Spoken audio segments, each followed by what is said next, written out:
जय हिंद साथियों। अगर आप कॉलेज में लेक्चरर बनना चाहते हैं यानी कि असिस्टेंट प्रोफेसर बनना चाहते हैं तो आपके लिए गुड न्यूज़ है। जिस प्रकार से एमपी में एमपी सेट एग्ज़ाम के लिए अभी नोटिफिकेशन जो है निकलने वाला है, उसी प्रकार से राजस्थान में भी लगभग 9 साल बाद राजस्थान सेट की एग्ज़ाम होने वाली है। साथियों, आपको पता है असिस्टेंट प्रोफेसर बनने के लिए नेट होना अनिवार्य होता है। अगर किसी के पास नेट नहीं होता है तो आप जिस स्टेट में जो है जिस स्टेट का असिस्टेंट प्रोफेसर बनना चाहते हो वहाँ का सेट होना चाहिए। तो अगर आपके पास में नेट नहीं है तो राजस्थान का अगर सेट पास करके भी आप राजस्थान में असिस्टेंट प्रोफेसर बन सकते हैं।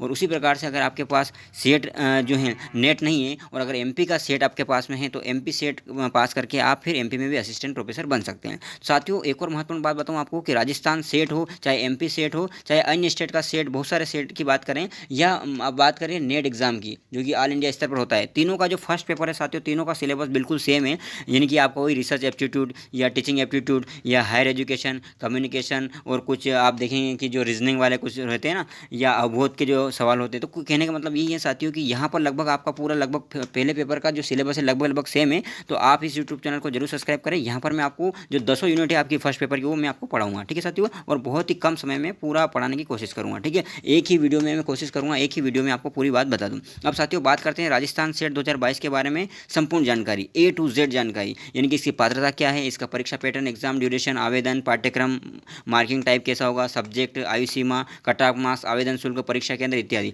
इनकी सभी पर बात करेंगे। तो सबसे पहले बात करता हूँ साथियों में कि यहाँ पर जो कॉलेज लेक्चर बनने के लिए प्रदेश में 9 साल बाद होगा सेट, ये न्यूज़ आई है साथियों। और इस पूरी न्यूज़ को एक मिनट की न्यूज़ है, ये पढ़ लें, उसके बाद मैं आपको फिर पूरा इसके बारे में बताता हूँ। तो कॉलेज लेक्चर बनने के लिए 9 साल बाद इस बार स्टेट एलिजिबिलिटी टेस्ट यानी कि सेट होगा। और उच्च शिक्षा विभाग ने इस परीक्षा के आयोजन की जिम्मेदारी गोविंद गुरु जनजाति यूनिवर्सिटी बांसवाड़ा को दी है।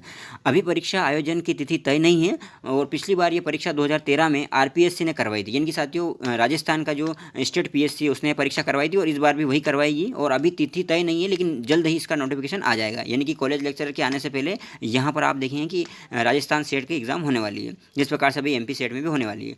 तो सेट नहीं होने से कॉलेज लेक्चर की भर्ती के लिए राजस्थान के विद्यार्थियों को राष्ट्रीय पात्रता परीक्षा यानी कि नेट होना जरूरी होता है। यानी कि आपको पता ही है साथियों, जिसके पास सेट नहीं है तो उनके पास अगर नेट होना चाहिए। और अगर आपके पास नेट नहीं है तो आपके लिए बहुत ही अच्छा मौका है कि आप सेट पास करके असिस्टेंट प्रोफेसर बन सकते थे। ये तो न्यूज़ थी साथियों। अब न्यूज़ के बाद में साथियों हम बात करते हैं, बहुत ही महत्वपूर्ण बात बता रहा हूँ मैं आपको कि यहाँ पर साथियों सबसे पहली बात करते हैं कि यहाँ आपका जो एग्ज़ाम की जो पात्रता है वो क्या होनी चाहिए। तो पात्रता की बात करूँ साथियों तो आपको कम से कम, अगर आप जनरल कैटेगरी से बिलोंग करते हैं तो आपका कम से कम जो है 55% जो है पीजी में होना चाहिए। पीजी से मतलब चाहे आपका एमएससी हो, चाहे एमए हो, जो भी आपने जिस भी सब्जेक्ट में पीजी किया हो उस सब्जेक्ट में आपके कम से कम 55% होना चाहिए। अगर आप जनरल कैटेगरी से बिलोंग करते हैं, आप अदर स्टेट के भी होंगे तो भी आपको 55%, क्योंकि आपको यहाँ पर जनरल में ही काउंट किया जाएगा, इनकी 55% आपके होने चाहिए। और इसके अलावा बात करें साथियों 55% के अलावा, ये तो बात हो ही गई, इसके अलावा अगर आप बात करें साथियों तो यहाँ पर अन्य को जो है 5% का रिलैक्सेशन मिलता है, जिनको 50% पर भी काम चल जाएगा। यानी कि आपके पीजी में 50% है फिर भी काम चल जाएगा अगर आप अन्य कैटेगरी से बिलोंग करते हैं। लेकिन साथियों यहाँ पर जो है जनरल को 55% चाहिए। तो ये एक बात हो गई। ठीक है साथियों, तो ये 5% का बताया। हाँ, और एक और बात बता दूँ, पहले जो है यहाँ 5% का जो रिलैक्सेशन मिला था साथियों, वो सिर्फ यहाँ पर, अगर राजस्थान की बात करूँ मैं, तो यहाँ पर सिर्फ एससी एसटी या फिर जो दिव्यांग जन थे उनको मिला था, ओबीसी को भी नहीं मिला था। लेकिन हो सकता है इस बार, क्योंकि ये मैं पुराने आधार पर बता रहा हूँ, इस बार हो सकता है ओबीसी को भी मिले और जो एमबीसी जो कैटेगरी है राजस्थान में उसको भी मिल सकता है। यानी कहने का मतलब ये है कि जो आरक्षित हैं उन आरक्षितों को 50% जो है उनका कम से कम होना चाहिए पीजी में, और जो जनरल कैटेगरी से जो फॉर्म भर रहे हैं उनका 55% होना चाहिए। ये तो बात हो गई साथियों। इसके बाद में साथियों बात करते हैं, इसमें एक और बात बताऊँ आपको, इसमें जो मार्किंग टाइप है साथियों, नेगेटिव मार्किंग नहीं है। मतलब पिछली बार तो नेगेटिव मार्किंग नहीं थी, इस बार हो सकता हो जाए, वो अलग बात है। तो लेकिन अभी तक जो है, पिछली बार जो एग्जाम हुई थी 2012-13 में, तो उस समय नेगेटिव मार्किंग नहीं थी। ठीक है साथियों। और बात करें सब्जेक्ट, तो यहाँ पर साथियों बहुत सारे सब्जेक्ट थे। जैसे अब बात करें केमिकल साइंस था, कॉमर्स था, ठीक है, Hindi, English, geography, environment science है ना, history, home science, law, life science, management है ना, medical science, music, philosophy, physical education, physical science, political science, उसके अलावा पॉपुलेशन स्टडीज़ है ना। तो बहुत सारे, यानी कि आप कह सकते हैं कि जो जिसमें नेट में जो होते हैं ना बहुत सारे सब्जेक्ट, इस प्रकार से बहुत सारे सब्जेक्ट यहाँ पर, उर्दू हो चाहे है ना, बहुत सारे, सोशोलॉजी हो, संस्कृत हो, यानी कि बहुत सारे सब्जेक्ट यहाँ पर भी आते हैं साथियों। जिस भी सब्जेक्ट में आपका पीजी है तो निश्चित रूप से साथियों आप जो है इस यूट्यूब चैनल को सब्सक्राइब कर ले। आपको जब भी नोटिफिकेशन आ जाएगा तो आपको बता देंगे कि यहाँ किस किस सब्जेक्ट में है सेट के लिए एग्जाम निकला है। ठीक है, और अगर आपके पास सेट नहीं है तो आपके पास नेट होना चाहिए फिर, तो अगर इसको असिस्टेंट प्रोफेसर बनना है तो। ठीक है साथियों, तो ये तो हो गई सब्जेक्ट की बात। ठीक है, और एक और बात करें साथियों, यहाँ पर मैंने यही यही बता दिया कि आपको कितने कम से कम परसेंट चाहिए, ये बता दिया मैंने आपको,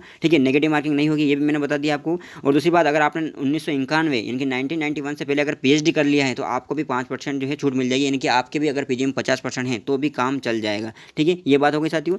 अब इसके बाद में साथियों बात करते हैं एज लिमिट की। तो साथियों यहाँ पर एज लिमिट जो है, एज लिमिट बिल्कुल भी कोई नहीं है, there is no upper age limit, यानी कि एज लिमिट कुछ भी नहीं है, यानी कि अधिकतम आप किसी भी उम्र के हो आप ये एग्ज़ाम दे सकते हो। और मिनिमम की बात करें साथियों, तो जिनका भी पीजी है या पीजी चल रहा है तो भी एग्ज़ाम दे सकते हैं। देखो साथियों, जिनका फर्स्ट ईयर भी चल रहा है पीजी में या सेकंड ईयर भी चल रहा है वो दोनों दे सकते हैं, लेकिन ध्यान रहे आपका जिस दिन सेट होता है उसके 2 साल के अंदर में आपका जो पीजी कंप्लीट हो जाना चाहिए, नहीं तो फिर वो मान्य नहीं होगा। और एक और बात, ये सेट कब तक मान्य होता है साथियों, तो सेट ध्यान रखें, सेट जो मान्य होता है ये ताउम्र रहता है, यानी कि उम्र भर आपका सेट मान्य होगा। यानी कि एक बार आपने राजस्थान सेट का एग्जाम निकाल लिया है तो राजस्थान में असिस्टेंट प्रोफेसर की कोई भी एग्जाम हो आप उसमें पार्टिसिपेट कर सकते हैं। समझ में आया आपको? तो ये आपको मैंने बता दिया है, ठीक है।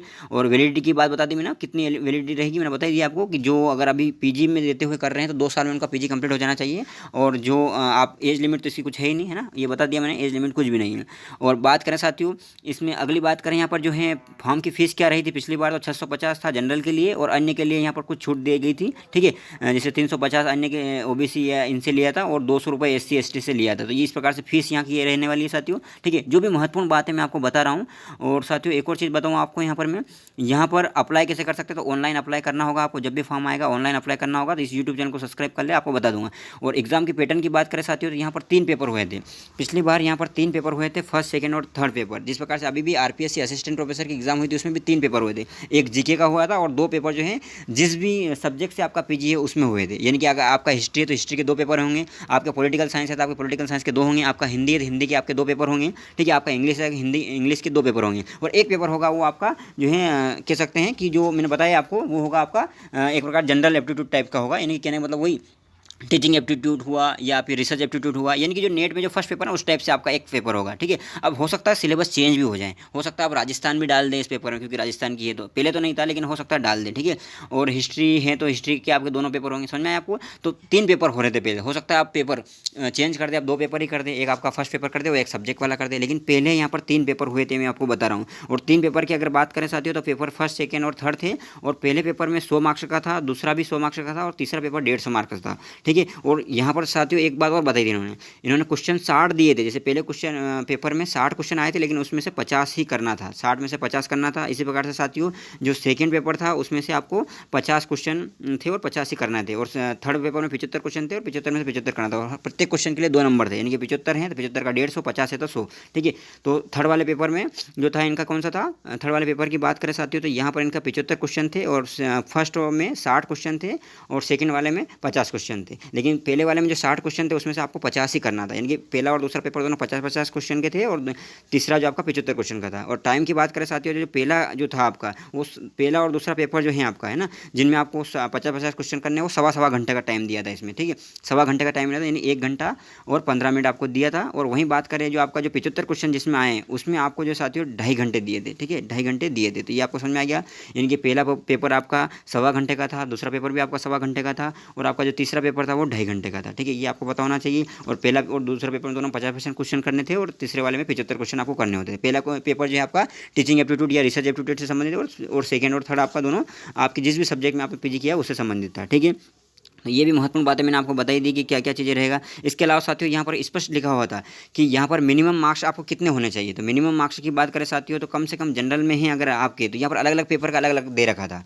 अगर आप जनरल कैटेगरी में आते हो तो आपको कम से कम पेपर फर्स्ट में 40% होना चाहिए और सेकंड पेपर में भी 40% कम से कम अंक होने चाहिए और थर्ड पेपर में कम से कम 50% होना चाहिए। ध्यान रखिए, जनरल को पेपर फर्स्ट और पेपर सेकंड में 40% कम से कम लाना है और पेपर थर्ड में कम से कम 50% आपको लाना ही था।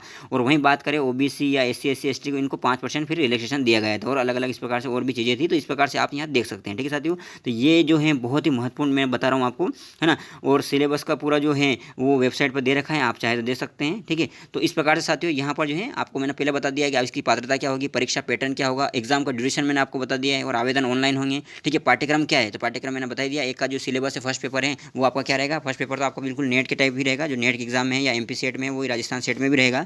और मार्किंग टाइप मैंने बता दिया, नेगेटिव मार्किंग नहीं है यहाँ पर, ठीक है, नेगेटिव मार्किंग नहीं है, लेकिन अब हो सकता है। सब्जेक्ट कौन कौन से वही बता दिया मैंने शुरुआत में, कौन कौन से सब्जेक्ट हैं। आयु सीमा मैंने बता दी, कोई एज लिमिट नहीं है। कट ऑफ मार्क्स जो है अलग अलग जाता है और आपको बताइए जिस प्रकार से नेट में 6% लोगों को लेते हैं मेरिट के आधार पर इस प्रकार से यहाँ भी मेरिट बनती है साथियों, ठीक है। और आवेदन शुल्क जो है साथियों यहाँ पर मैंने बताई दिया आपको आवेदन शुल्क क्या है। और परीक्षा केंद्र यहाँ का जो संभाग है, यानी कि जो राजस्थान में जो भी संभाग है वहाँ के, जैसे कि अजमेर हुआ, भरतपुर हुआ, बीकानेर हुआ, जयपुर, जोधपुर, कोटा है ना, उदयपुर, यहाँ पर इसके जो है परीक्षा केंद्र रहने वाले हैं, ठीक है साथियों। तो और भी अगर आपको फर्स्ट पेपर की तैयारी करनी है तो मैं बिल्कुल निःशुल्क कराऊंगा साथियों। तो अगर अभी तक आपने हमारा यूट्यूब चैनल सब्सक्राइब नहीं किया तो जरूर कर ले, क्योंकि यहाँ पर MP सेट, राजस्थान सेट और UGC नेट की जो है पूरी तैयारी यहाँ पर आपको निःशुल्क करवाई जाएगी, ठीक है साथियों। जय हिंद, जय भारत।